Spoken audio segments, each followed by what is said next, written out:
Financial reform on the Yes. banking front, not great for the financial market.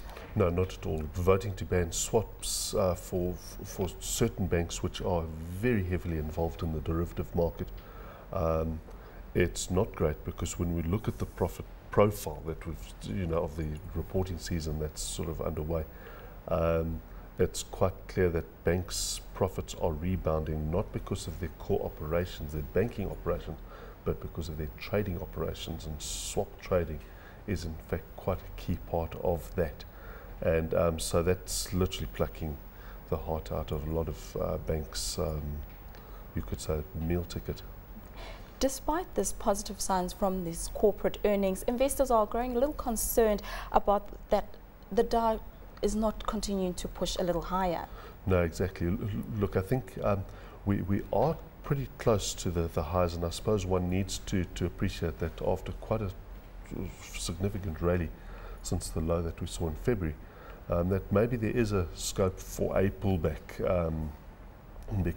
because it's just maybe a little bit overextended, and all these things like the Goldman Sachs charges that were brought last Friday, this Senate vote, etc., are triggers and catalysts more for a pullback that is widely expected. But the conditions in the financial markets are such that it could well still continue to push higher, because interest rates are still zero. If you're holding cash, you're going backwards, and that is a very, very powerful driver. And so if people have taken profits, what have they got? They've got dollars. They will be committing that back into the market at some stage, and probably sooner rather than later. So any pullback I wouldn't expect to be prolonged or particularly deep, and that it can continue until that exhausts itself. Unfortunately, that mechanism is very vulnerable to leaving the bubble market in a bubble condition, which of course we know the aftermath of that is not so great. But in the meantime, there is that risk. And looking at commodities at this stage, the recovery that seems to be happening in the US is lifting commodities. We saw Brent crude trading at an $85 per barrel mark, with some actually saying that it could reach that $100 per barrel mark. Are you of that view? Yeah, I certainly believe, and again, it always depends on time frames, etc., that the gold price, also the oil price, is ultimately going to be, at the 200 level and even higher. Oil production has been flat for quite a number of years now, and you've still got that baseload demand that's coming through from emerging markets. In the developed world, the recession has helped to bring some demand down, but the baseload demand in the oil market is still very high, and we're not looking. It's still the most convenient form of energy, and at the end of the day, that market is probably up over the next several years or so. And looking at the gold price, as inflation concerns continue to grow in China and India and other emerging markets, it's currently sitting at $1,140 per ounce. I think it reached $1,141 yesterday. Where are you seeing gold? Yeah, I'm also, on the whole commodity complex, very positive.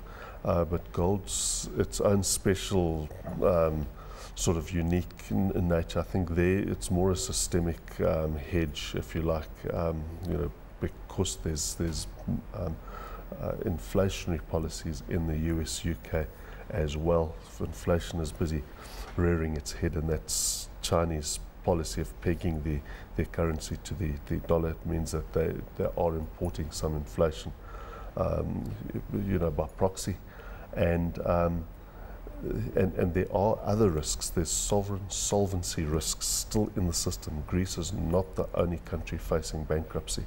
And when a country goes bankrupt, there's very little refuge inside the country in terms of an asset. In various crises, if it's a currency crisis, the shares can do well. If it's a liquidity crisis, the bonds can do well. But when a country goes bankrupt, property, bonds, equity, they all do badly, and so you have to go outside. The only trouble is when the US, UK and all that are all following paths that the eventual outcome will be bankruptcy, one then has to say, well, what do you do about that? And there's your hard assets are, are a natural, part of it. So we've seen commodities generally rising for quite a number of years, a big pullback during the crisis, but gold also from a low of 250 in 1999, etc. It's been moving up steadily, and I think it'll continue to move up steadily with bumps, of course, in the road. The EU and the IMF officials started their meeting off yesterday about Greece. What is likely to happen there? We saw the euro trading at $1 at $1.34 yesterday. Well, I think at the end of the day, if Greece is put in a position where they do not default, at least now, okay, the conditions for that are going to be severe. They cannot fake austerity. They're actually going to have to go through austerity because they've been faking their standard of living up until now. And that is one of those things. Now, the one thing that, my mind starts to work, and you say they've already got a few $100 billion of unpayable debt. And the solution, of course, is to put a little bit more debt on that. Yeah. But I've got a very warm feeling in my stomach that what they've got is unpayable, but this new debt will be payable, of course, in the long term. You've got a lot of sense of optimism.